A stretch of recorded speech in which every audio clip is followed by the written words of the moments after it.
എന്താ സിദ്ധുവിന്റെ പ്രശ്നം? ഞാൻ പറഞ്ഞില്ല എനിക്ക് ഇനി സംസാരിക്കാൻ താല്പര്യമില്ലാന്ന്. ഒരാഴ്ച കഴിയുമ്പോഴത്തേക്കും ഡിവോഴ്സ് നോട്ടീസ് വീട്ടിൽ അങ്ങ് എത്തും. അതങ്ങ് ഒപ്പിട്ട് തന്നാ മതി. ആണാണെങ്കിൽ ഒപ്പിട്ട് സിദ്ധു.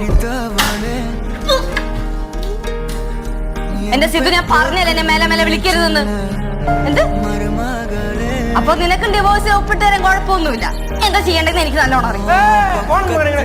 നാട്ടില് ഭാര്യ മക്കളെ ഇട്ടിട്ട് അവിടെ പോവുകയാണെങ്കിൽ പിന്നെ എന്തിനാ തേങ്ങ താൻ കെട്ടിയേ? താൻ അവിടുന്ന് ഇങ്ങോട്ട് നാട്ടിൽ കാലുകുത്തുന്ന അന്ന് തന്നെ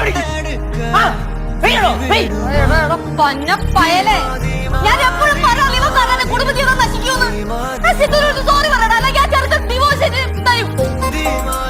ഹലോ അളിയ, എല്ലാം ഞാൻ പറഞ്ഞ പോലെ എന്നെ സംഭവിച്ചു. ഞാൻ പറഞ്ഞ വിളിക്കാം. രണ്ടും കൂടെ അറിഞ്ഞുകൊണ്ടുള്ള പരിപാടിയായിരുന്നല്ലേ?